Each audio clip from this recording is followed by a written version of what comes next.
Something that I think that needs to be repeated often and just screamed from the mountaintops over and over again is that a person needs to practice, put into practice and training into preparedness and survivalism now, while they can still learn from their mistakes. Simply put, mistakes that are made in today's fairly decent times can usually be rectified by just simply going home or simply going to the grocery store for more food. But if it's after SHTF and the grocery stores are stripped bare, mistakes could equal your death. Again, in today's fairly normal times, minus the COVID and the riots and stuff like that, again, in today's normal time, when I make a mistake, it just costs me a little bit of extra time. It doesn't cost me my life.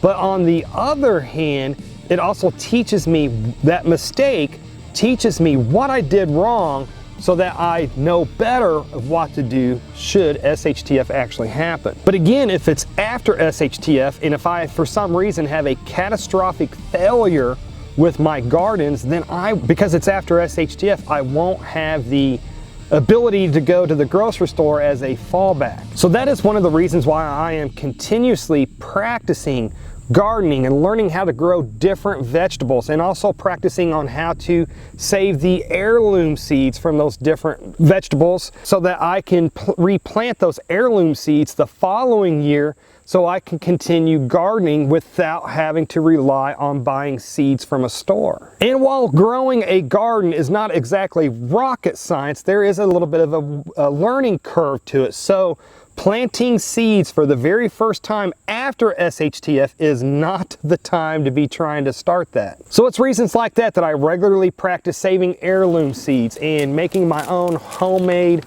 chlorine and actually filtering dirty lake water and just other survival related subjects like that. I mean, you know the old saying, you can have all of the gear and gadgets and stuff like that that you want, that money can buy, but it takes skill to make those gadgets and gear actually function and work. Without skill, a person won't know how to properly save those heirloom seeds, or how to make that piece of gear work, or how to improvise when one of their pieces of gear do break. Simply put, a person that buys all of this prepping gear but doesn't train with it, in reality, they're actually just buying a lot of gear that's probably going to end up being used by somebody else because the original purchaser has died. Now, please don't get me wrong. I am definitely not trying to sit here and make you believe I'm an expert prepper. I am far from it. There are still many things about prepping and survivalism that I don't know. But I at least try to work on the